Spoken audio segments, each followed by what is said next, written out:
Hello, is this Javon? Yes, sir. Hey, What's up, man? You got both of us. what's going on, baby? This is Coach Stokes, and this got to be Pop's DJ, Coach DJ.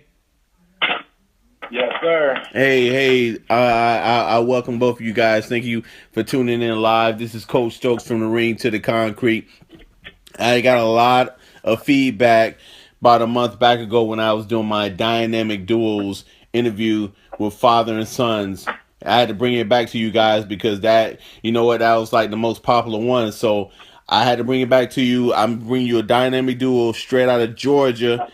I'm bringing you Coach DJ Walton and his son Javon Walton. Just to let you guys know a few things about Okay. both these individuals.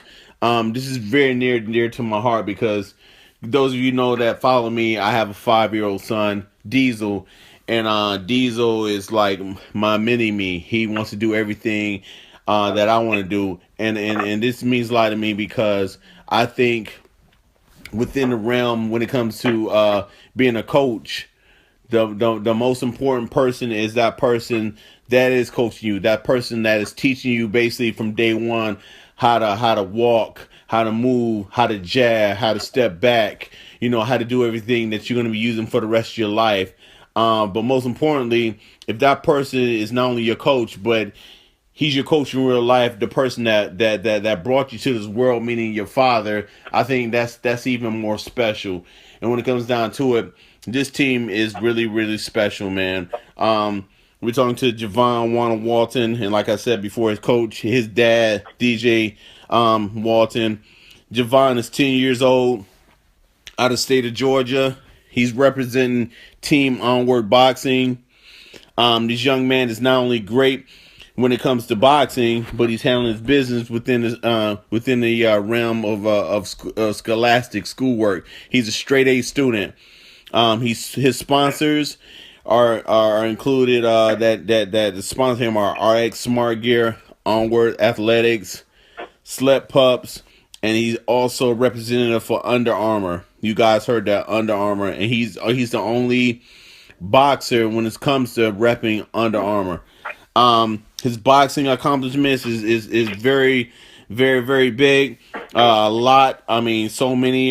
His dad, his dad couldn't even text it to me. He had to email it to me. So please bear with me while I'm reading this, but I have to give props to this young man because the blood, sweat, and tears and work equity that he put into this, man, I got to go ahead and read this. So he's the 2016, he won the USA Boxing Junior Olympic Prep Nationals silver medalist for 9 and 10-year-olds at 65 pounds. He won the Silver Gloves National Qualifier, where he was a national qualifier for National Silver Gloves 65 pounds, Silver Gloves Regional Champion at 65 pounds. In 2015, he won the Silver Gloves Georgia State Champion at 65 pounds. Ringside World Championship Silver Medalist for 9 and 10-year-olds at 65 pounds. Third Annual Pikes Peak Tournament Champion at 9 and 10 years old, 60 pounds. USA Boxing Junior Olympic Prep Nationals Silver Medalist, 8 years old, 60 pounds. Title Boxing Paul Murphy Tournament Champion, 8-9 years old, 60 pounds. Title Boxing Battle of the Universe Tournament Champion, 8-9-year-old, 60 pounds. Silver Gloves National Qualifier at 55 pounds. Silver Gloves Regional Champion at 55 pounds. It goes on and on and on, okay? So, ladies and gentlemen, please represent and please understand that I only bring you people that are real deal in this true sport. When it comes to anything, when it comes to coaches, when it comes to these young men that's coming up, because like I tell you, the reason why I'm doing this, I'm reason why I am interviewing these fathers and these sons, especially the youth, is a lot of people are stuck in the now. They're on the Floyd Mayweather's, the Andre Wars, the Gil, the Rigondeaux, those fighters. They're here now, but you got to look into our future. And this young man is going to be our future. He's going to be the one that you're going to be going up to saying like, man, you know what, Javon is the one, I want to be like. So, let's go ahead and let's open this up. Coach, you ready? Yes, sir. I appreciate it, man. Thanks a lot. Man, no problem, man. No problem, man. I wish I could give you an even bigger introduction, man. I feel like I gotta be the host of the Apollo, and I gotta get you guys hyped up for real, because y'all the one, and I really appreciate this. Coach, let me ask you this. How did it all begin? How did you start coaching in boxing? You know what? Honestly, like Juana came to me at a very, very, very young age. I mean, I'm a big fan of the sport. My great granddad, used to take me to the fights. I used to sit up in the nosebleeds with him. When I was, starting at 3, 4, 5 years old until he passed away. Boxing's always been a big part of, like, a big passion of mine. I trained a little bit when I was a kid, and I got into boxing, but, didn't really have the support or way to get to the gym or anything. So it kind of phased out as I got into football and track and other sports. So but mind you, we're, again, fans of the sport, always watching boxing, always talking about boxing. And, my wife, the same thing. We're all it's just a boxing household. Mm-hmm. So at, 2, 3 years old, want to be watching TV, and he'd be looking at it and just stuck to it. Like it was a cartoon or something. And we, it's just surprising to see somebody that little who didn't have somebody else to look up to. We got a little 2-year-old now that, he'll gear up. He'll put on a headgear and gloves, but he does that because he sees Juana. But Juana was just unique in that respect. He would point to the TV and say, hey man, I want to do that. I want to do that. Before you could talk, one of the reasons why we call him Juana is just because anything big people were doing, he wanted to do. Right. So, I want to do that. Eventually that kind of led to throwing punches at couch pillows and, hitting my hands while we were waiting in line to get something to eat or whatever. And then eventually it was like, man, I got to get this kid, like, we got to do this for real. Like, he's ready to get into the ring by 3, 4 years old. And just, to learn the fundamentals. So that's the basic genesis of it all. I let him lead. It's nothing I really put on him. It's just he brought this to us. Got you. So if I understand correctly, it was something that pretty much was bestowed upon him, man. I mean, because I get all the time, I get a lot of coaches asking me like, what do I need to do to have, my son train longer, harder, how do I get him interested? And it sounded like to me, it was God given. It was something that God gave to him, man. Is that correct? Well, I'll say this. I do agree with what you're saying, but I'll say this, and this is an important point. I think for a lot of like people that are around the sport, they already know this, but for the people that aren't intimate with it, boxing is really unlike any other sport. You can make your kid play Little League, you can make your kid pick up an instrument, but you got to really want to get in there and to get punched in the face. That's just not for everybody. And it's the one thing you can't really make your kids do. Speaking more to the training, the people that really got it in them, really have a love, really have a passion for the sport, you don't got to push those kids. If anything, you got to tailor it back a little bit. You know what I mean? Sometimes it'll be like, you'll want to take a day off. And I see other athletes that have that same drive, but I agree with you. I think a lot of it is bestowed, a lot of it is God given. But it's interesting, man, because sometimes people try to force that circle in a square peg, and it only gonna go so far. Yes, sir. I'm glad you piggyback off that when it came to training, because that's definitely an important necessity. Because you and I both know if you try to force something, like you said, put a circle in a square peg, it's not gonna go, man. But the more and more you try to do it, I feel like, and I've seen it, I know you've seen it, but you see so many coaches or dads or people try to push that individual into something that they don't want to do, it goes negative. It's kind of like mixing oil and water. It's not gonna happen. Man, it's so true. I get hit up all the time. People DM me. People that know me, they come and talk to me. They're like, they got horror stories of what their dad did to them. You know what I mean? Yeah. But it's interesting, man. We can support and nourish and create an environment where the kids want to do it because it's so fun, or we could kind of make it like a job to them to the point where eventually they're not gonna want to do it no more. Got you. Well, let me ask you this too, because I know there's a lot of fathers that may want to know this, but how do you keep him focused when it comes to training? Yeah, that's a real good question. I got to give Juan a lot of credit. I think that the first answer is we don't do any kind of overtraining, right? So it ain't like he's in the gym 4 hours every day and then sparring 8 times a week. Like it's real. We're pretty strategic about the way we spread it out. So it's almost to the point where by the time we getting ready to wrap up, he's like he can't wait to do it. You know what I mean? So it's not like something where it's so over the top where he dreads it. So right off rip, he's already kind of excited and focused about it.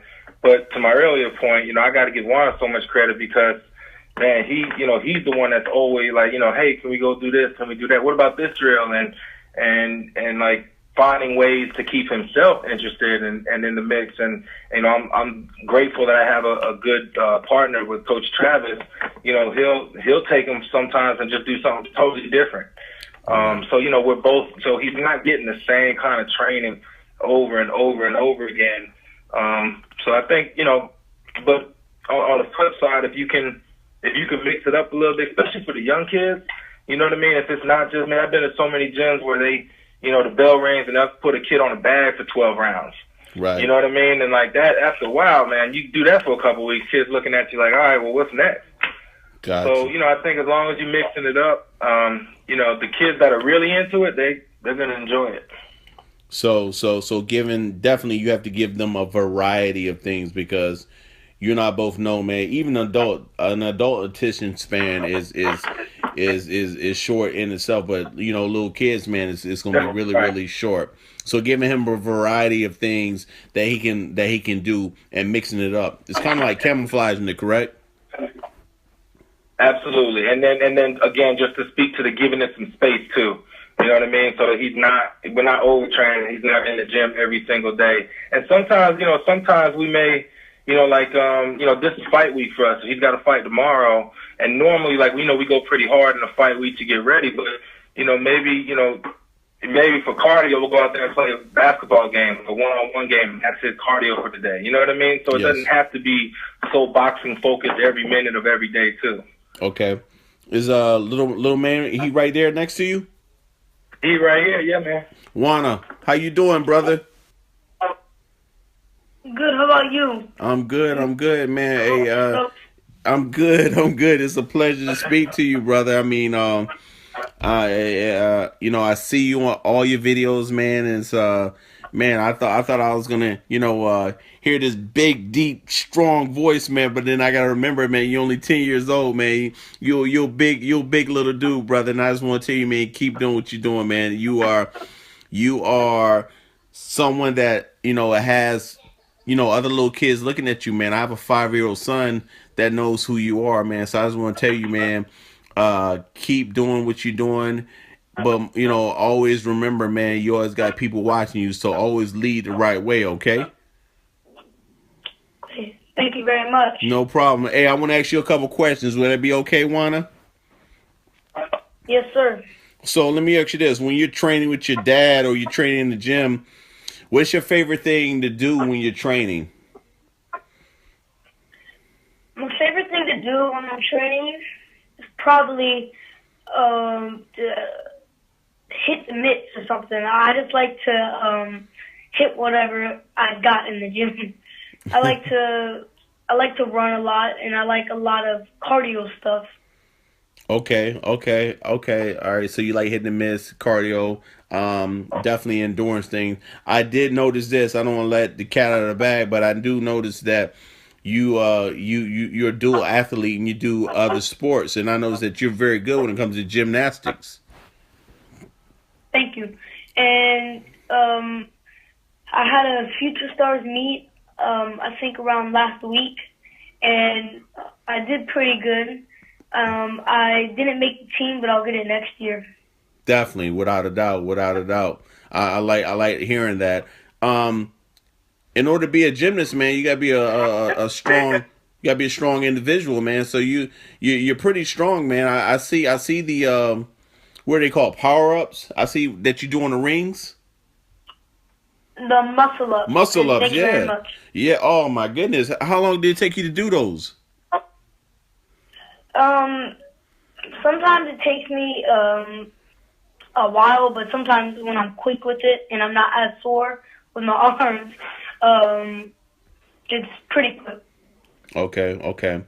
So let me ask you this. You have a fight getting ready for tomorrow. Do you know who you boxing? Boxing this kid. His name is Snake. Snake. Oh wow. Okay. Where's he from? It's a kid from Georgia. Okay, okay, okay. So is it anyone you ever boxed before? Oh, Spartan, yeah, he's Spartan. Yeah, I sparred him. Okay, Yeah, okay. never, he's going up in weight. We've been at 65 for so long, and he's constantly walking around at 67. So he's like, I ain't trying to cut no more. So he wants to go up to 70. I heard that. Wanna I can share some stories with you, little brother. So I know how that is, man. So kudos to you and big ups to your pops for allowing you to do that. Wanna, so let me ask you this. I hear that you are a straight A student. What is your favorite subject? My favorite subject is math. I love division. I love multiplication, and I love all that stuff. I also like I love doing advanced work. I don't know why. I just love math. It's so fun to me. So you're a problem solver then. You like solving problems, huh? Yeah, I love solving problems. That's good. That's really, really good. That's really, really good. Let me He let me definitely doesn't get that from me. Hey, yeah. I struggle with math in school. Let me go back to your dad because I'm gonna switch back and forth, and I already got you on the mic, so I'm gonna go back and forth between you and your dad. Wanna um, let me ask you this, DJ. How do you stay focused when it comes to being his coach and his father, man? That like I think you set it up beautifully at the start of this conversation. You know what I mean? It's like they intermesh so well, man. So many coaches kind of serve as really the only father figure for a lot of our athletes, a lot of these boxers Mm-hmm. that come from single family homes, or that come from homes that single parent homes rather, or that come from environments where the father is not really there or involved. So many coaches they have to serve that role. And they're so connected in my opinion. You know what I mean? The way you raise a child in the gym is, at least for me anyway, is very similar. A lot of love, mutual respect, but also discipline. So it's that balance that I basically just apply that to boxing. I apply it to life, to everything we do. So for me, it's kind of easy. It's a bit of a seamless effort. Okay, okay, yeah, because it seems like you guys are really, really tight, man. Like you guys are like really tight, man. Like you guys are best friends. Yeah, I mean, I like to think that I got that same bond or relationship with all my children. I didn't have a father growing up, and always kind of wish I had somebody like that. So for me, it's just I'm gonna try to be the best one possible, just because I knew what it was like not having it. and that's, and all my friends have that exact same story. You know what I mean? Yeah, yeah. Yeah, DJ, I want to give you big ups to that, man. That's one of the main reasons why I'm doing this, because my wife gave me the idea, but it's because I grew up without a dad too, man, and I always said when I was younger, whenever I have a child or kids, man, I'm always gonna be in their life, man, because I didn't have that. That was something that was missing, and I'm just like you, man. I feel like in order. You can grow up without a father in your life, man, but in order to be a man, it takes a man to show you how to be a man. That's right. So I just want I couldn't agree more, man. I salute you, brother. I really do. I salute you, man, because we're not getting recognized enough either, man. The fathers that are doing it, man, that are making it, that's paying their dues, and doing it on a full time, 24/7. We're not getting recognized, and that's why I'm doing this, man. Not just out of props and kudos, or it's none of that, man. It's to show that this dad is in his son's life, man, and look how successful they are. That's why I'm doing this, man. I salute you for that. I think this is a way that people get recognized, and other dads that are coaches or other coaches that serve that role too, like. They're looking for things like this. They're looking for the right forum of people to talk to, and so I think this is awesome, man. I was so excited when you reached out, because I checked out the other ones. I thought it was great, and I wanted to kind of see, it's great for him to get recognized too, because it's like you put all this work in, and yeah, he may do projects here and there, but to get it on the real ground level like this, man, it's an honor.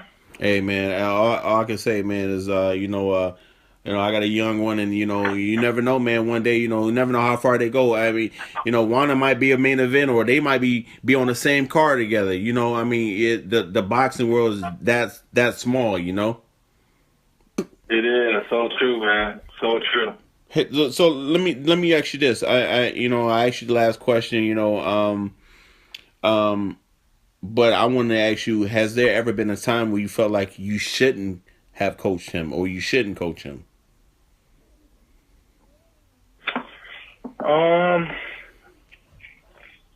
No. Okay. There hasn't been that time. I think if anything, like, there's definitely a piece of me that kind of feels like I know what's best for him when it comes to boxing. Mm-hmm. At the same time, right, I'm also...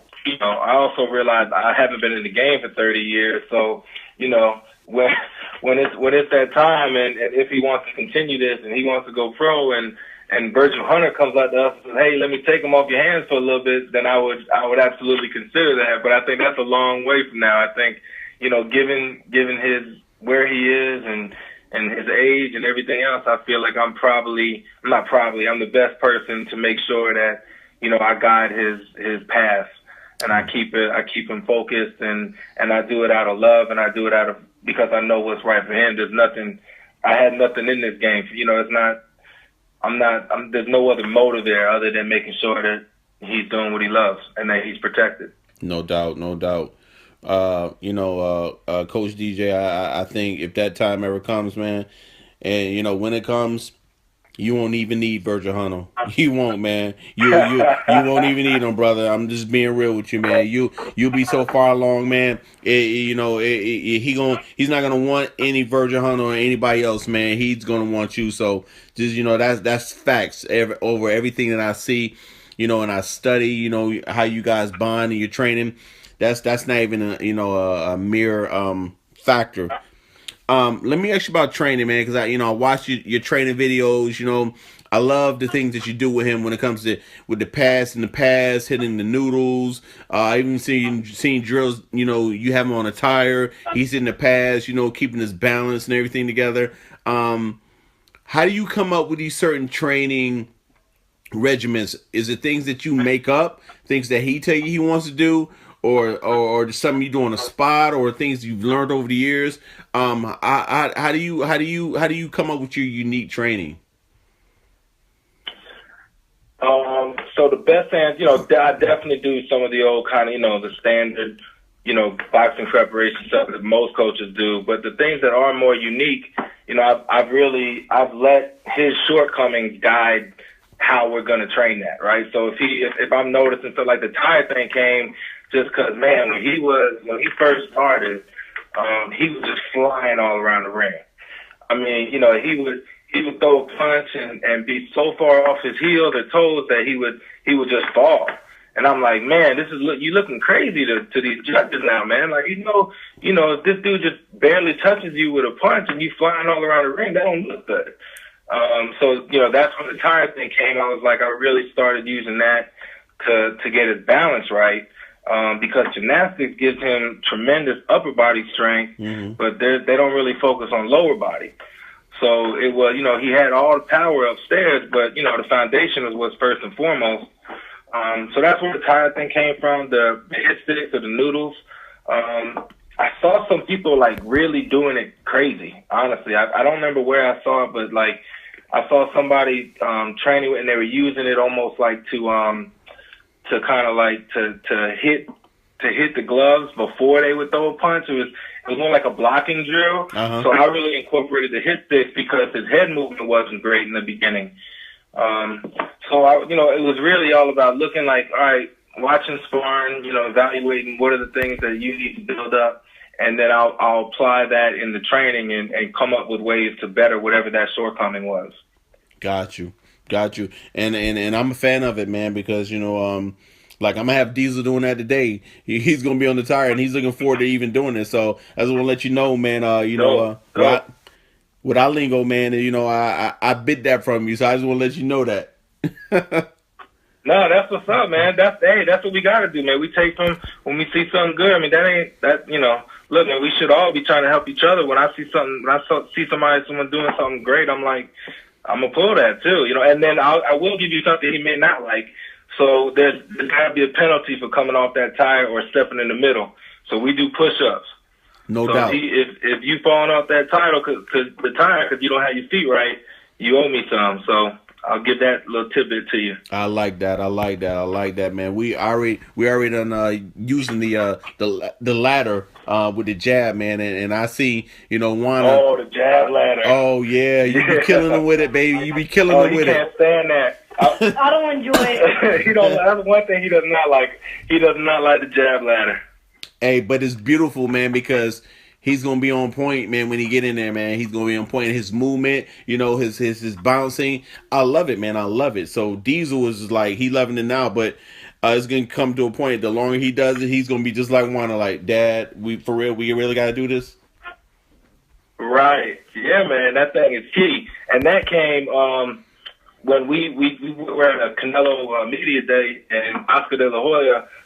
Man, he spent a lot of time with Juana. He got on his level and, 15, 20 minutes was just talking to Juana. And he was talking to him about, all kinds of stuff. And one of the things he said to him was like, he's like, I know everybody says this, but you got to have a good jab. But the only way to develop that is like, and then he started doing it, kind of on his toes, with a kind of a short step back on the bag. And I was like, man, we're gonna kick that up a notch. So that's what we incorporated the ladder into it, and man, we got all kinds of drills that we do with that. But it's probably one of the best fundamental drills that we do. Wow, big ups, man, big ups to that. You guys heard that out there? Try this drill. I'm telling you, it's gonna make your son's boxing ability, especially when it comes to the jab, because we all know the jab is the key when it comes to boxing. It's all punches, but the jab. The jab, I tell everybody, it's like a seeing-eye cane for a blind man. You cannot do anything without the jab. You can't throw a right hand, like that, a hook, or anything. So, Juana, let me ask you a couple questions, and I want to hear, man. I want to hear how intelligent you are. I already know you are, man, but I gotta hear it for myself. I asked your boys Little Future, Maserati, those boxes, and it really blew me away because it just showed me how these kids boxing IQ really is. So Juana, you ready? Yes, sir. Okay. So Juana, who are your favorite boxers when it comes to offense, defense, and ring IQ intelligence? So give me one. The first one is Who's your first? Who's your favorite boxer offensively in the ring? Canelo. Okay, Canelo. And explain to me why. Why Canelo? Because he's really good at body shots, and I love the way he fights. Got you. Yeah, And he's really, really strong. Yeah. You definitely. I mean, you're kind of like him. As far as when seeing your videos. Yeah, he's definitely a top tier person. I like that. Canelo Alvarez is your favorite offensive fighter. Who's your favorite defensive fighter? You came up with that pretty quick. Who's your favorite defensive fighter, Juana? My favorite defense fighter is Muhammad Ali because I love the way he moves around the ring. He's just an amazing fighter when it comes to moving. Ooh, good, yeah. Man. Wow. So we got Canelo for offense, the greatest Muhammad Ali when it comes to defense. Man. And who's your favorite when it comes to ring intelligence? That would be Andre Ward because he's really smart when it comes to that kind of stuff in the ring. Man. Yo, hey, I wish I could carry you around in my back pocket, brother, man. And no offense, man, but I be talking to people all the time, and I talk to grown adults, and they don't even know about boxing when it comes to you, man. They say stuff, and it's like, are you serious? So you got Canelo Alvarez, you have Muhammad Ali, and then you have Andre Ward. These are all great fighters. Two of them definitely going to be going down in the Hall of Fame, without a doubt, next to the great one. I like that. All right. Well, Coach, let me ask you this. Who are your 3 boxers that you would use when teaching your fighters about offense, defense, and ring IQ? Wow, my goodness. All right, well, so offense will be Roy Jones Jr. Great. I'm just such an awesome fan of him. I love the fact that that hook was so lethal, but he was lacking. And I don't think he gets enough credit for his defense too. He did have awesome footwork, great head movement. But I would say offense, Roy Jones Jr. I'm gonna give you a surprise here. Defense, I'm gonna say Mike Tyson. Whoa. Just because when I look at Tyson, his offense is undeniable. It's obviously one of the best to ever do it for the time period. But his head movement, man, that's we do so many Tyson-like drills. Mm-hmm. When most people are taught to slip, most of the time it's a glove length. Head movement is just a glove length from side to side, and that never is enough. Tyson is really the one that started slipping from the waist, and really low with it. And Juana normally being the shorter fighter in the ring, we try to emulate a lot of stuff that Tyson does on the defensive tip. So I'll definitely go with Tyson on defense. And ring IQ,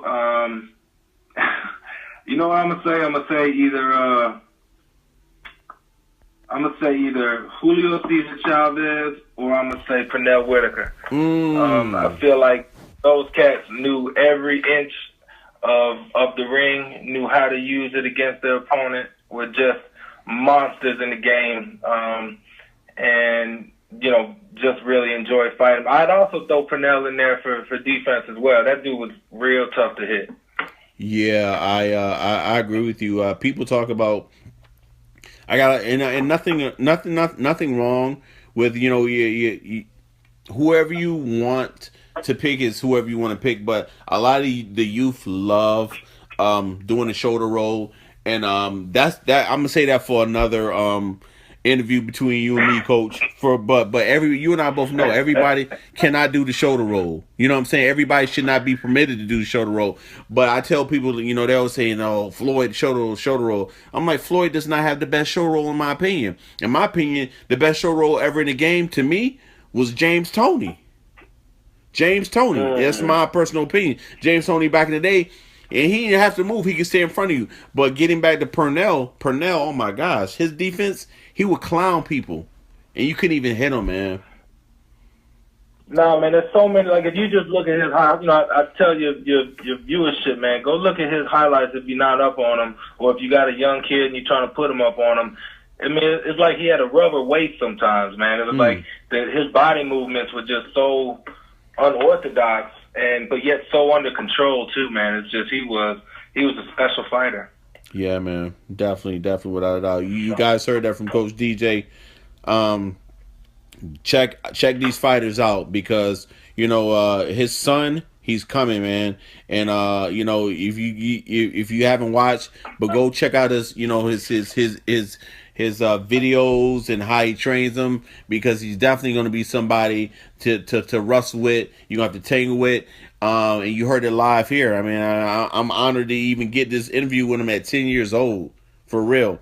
Let me ask you this, Coach. What would be your advice for these dads out here, specifically these fathers that are like you and myself, who strive for their sons or even daughters? Because you and I both know there's some nice females out there that's coming along, man, banging on the doors harder than these boys, who want to become successful Absolutely. as your son.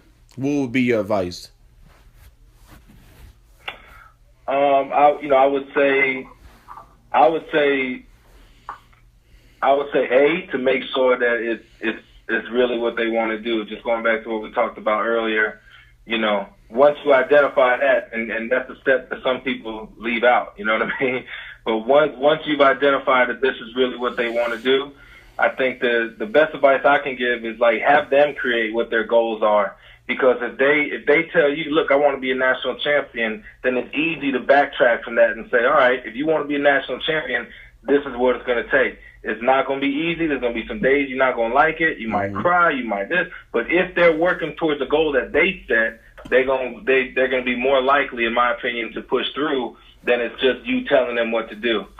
So if you can identify some goals that they set, then you can keep them accountable to that goal, as opposed to just training with no kind of end in mind. And then it does get redundant. It does get kind of, tiresome after a while. You feel like you're training without a purpose. So for me, what's been a great, Juan he's a highly ambitious kid. So, he wants to go to the Olympics. He wants to be a multiple national champion. I can just backtrack from all those goals and say, all right, this is what it's going to take to get there. Got you. My next question is a very important one because my boy Mark Robertson, who's the father of Lou Future, man, we talk all the time. And just because you're a coach or you take a USA boxing certification and be a coach, don't make you a coach. You and I both know this, and I know you probably seen a lot of coaches out there. Just because they know how to put somebody's mouthpiece in or they know how to hold pads, that don't make them a coach. So what I want to say is this, ask you this, DJ. What are some key points to being a successful teacher? Because anybody can be a coach. Anybody can be a coach, but I'm saying being a teacher, where you teaching your son or you teaching somebody from the grassroots level that don't know anything, how to walk, how to move, how to slide, defense, how to throw a jab, head movement, everything that you've done with your son. What would you say are the key points to being a successful teacher, brother? Oh man, that's a good question. I think, again, strictly from my opinion, I think it's like one of the keys there is just authenticity. So if your student believes you, and believes that you know what's best for them, you know how to get them to the next level, whatever that next level is, then I think that they're more likely to absorb whatever messaging or whatever it is. And I think that goes back to kind of like a lifestyle, right? It's how you carry yourself. It's how you present yourself. Are you really a role model that kids can look up to, or are you just kind of doing this for whatever other reason? So for me, I try to make sure like the kids know, like I don't ask you to do nothing that I can't do. And so, so being authentic to that, being true to kind of what the overall mission is important. I think, I also think it's just like, like the kids are smart nowadays, especially all this access to social media, man. They know when they're doing something that ain't right, or they can feel it when they're in the ring. You spend a lot of time instructing something, and they, 5 sparring sessions later, they're like, man, all this advice you giving me ain't working. And I think, that's how people get exposed. So, but I will say this, just to kind of have a healthy debate on that subject. I am for more coaches out there. I do agree that not everybody's going to be a good coach, but I think it's important for the sport as a whole that we keep we keep passing the torch. You know what I mean? That we get people involved. So I encourage parents, when parents are like, man, I'd love to kind of help out or figure out, how to hold mitts for my kids at home. I'm always encouraging that because, I want to expand our community. I want USA Boxing to grow, double its numbers. I think it's such an awesome sport. It does so much that it doesn't get enough credit. You know what I mean? Yes, sir. Yes, sir. Yes, sir. I stand behind what you said. Definitely leading by example. You lead by example. Do not, ask one of your fighters, to do something that you can't do or that you wouldn't do. Right. So definitely, without a doubt, man.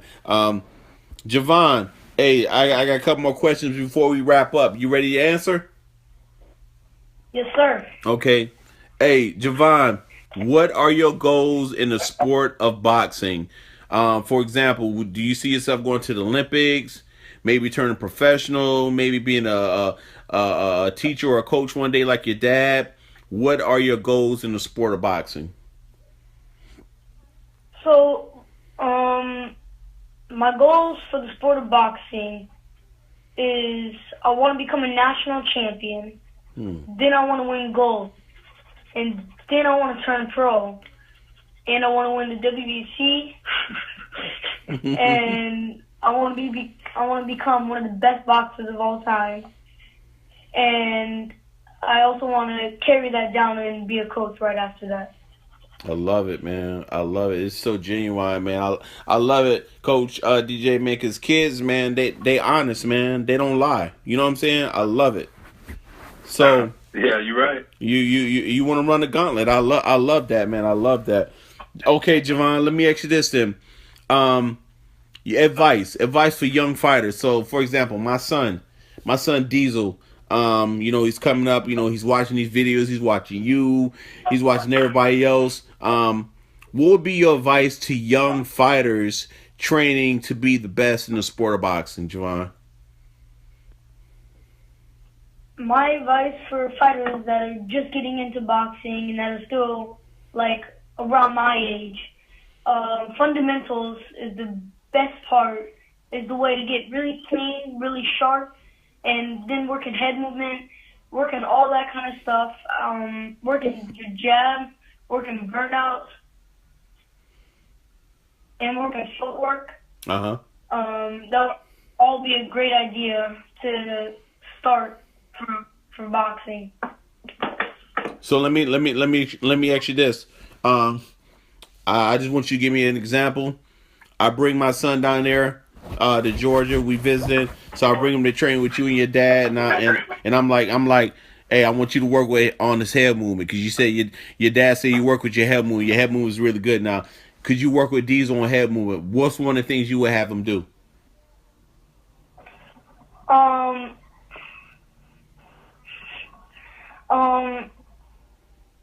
I would have them do, you gotta,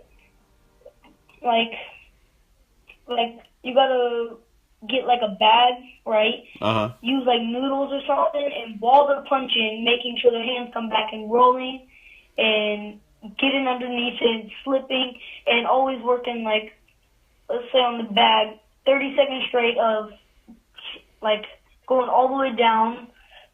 He's physically doing what he's trying to explain, right? Right. No, yeah. I don't know. So go ahead. So the bag's right here, that slips in the waist drill. Yeah, is that what you're saying? slips in the waist drill. So explain what that means. If you want to be a coach, you got to be able to explain it. You got to go all the way down on one side, not touching the ground, of course, but and then the other side. And do that for 30 seconds, and then you go for speed with burnouts for 30 seconds, and then you repeat that until you're burnt out and you're done. Young brother, hey, I just want to tell you, man, I'm not worried about you, man. You You sound, man. You grinded. You bass. Um, you are good, man. Kudos, props, great job, Coach DJ. I do want to tell you this though. Wanna when it comes to that time, man, when you get older, man, always remember, man, your dad, your mom, your little brother, everybody, sisters, they all gonna be in your corner, man. But when it comes to that day, always remember this, man. Your dad is always gonna be that person that's gonna back you no matter what, man. So when people come around and say, they may come and say, "Oh, don't listen to your dad," or you may have a beef or you may have a disagreement. That's fine. Everybody has disagreements. That's okay. But at the end of the day, always come back and always remember, my dad was there from the beginning, and he's gonna be there to the end, man. So always listen to your dad. All right? Yes, sir. No Thank doubt, you, brother. man. Appreciate that. No doubt, no doubt. Hey,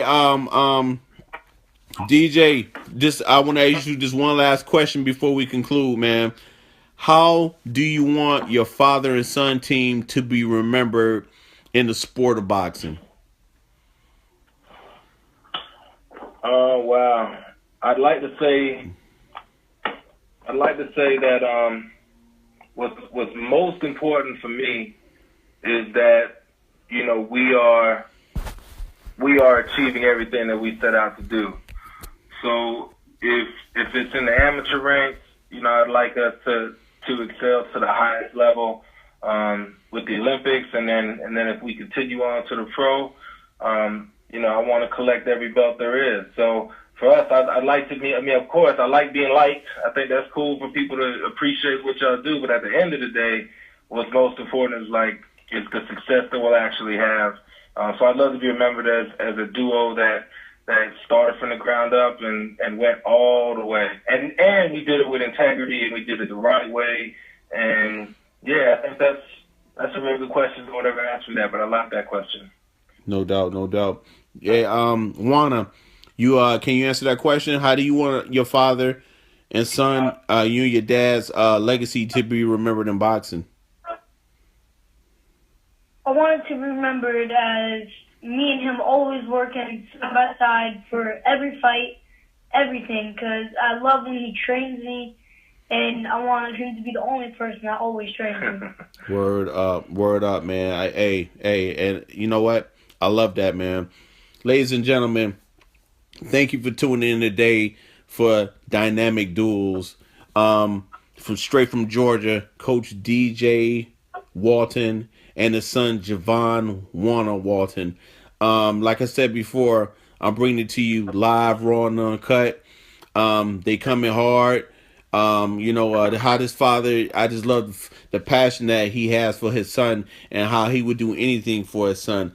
And I love how his son is just, he's registering. He's doing everything, man, any and everything. It's not because he want to be pushed. It's because he wants to do it. But yet and still, when it comes to social media, like we were talking about, I want people to always remember this. At the end of the day, we watch these youth and these prodigies. He's a boxing prodigy, but the things that he does, always remember, he's 10 years old. He's a child still at the end of the day. When we talk to him, he likes to play. He likes to have fun. He likes to be around his younger siblings. He likes to be around his mom, his dad. So at the end of the day, always remember, watch what you say, how you say it, because when it comes down to it, this is a father that loves his son. Hey, I just want to say, Coach DJ, people that want to follow you guys on social media. How do they follow you? You can follow Wana at Onward Wana, and you can follow me at Onward Nation on Instagram, and then everything else is just Team Onward. Good to go. You guys heard that?